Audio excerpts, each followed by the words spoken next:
How to add multiple accounts on Discord. Hello everyone, this is Hazel here to assist you today. Without any delay, let's get started. First of all, go to the Discord applications, and here if you want to log in to more than one accounts at the same time, you won't be able to just simply switch account or log into more than one account at the same time on Discord applications. So for that, you just have to log out your account and sign in to the other account. For that, at the bottom of your screen, right corner, tap on you.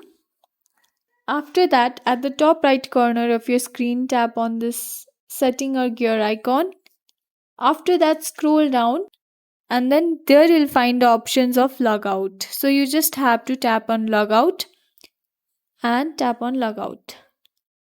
After that, you can log into the other account. This is how you can just simply log into the other account on Discord. Thanks for watching. If you guys enjoyed this video, please like, subscribe and hit the bell for the updates. That's all for now and I'll catch you in the next one.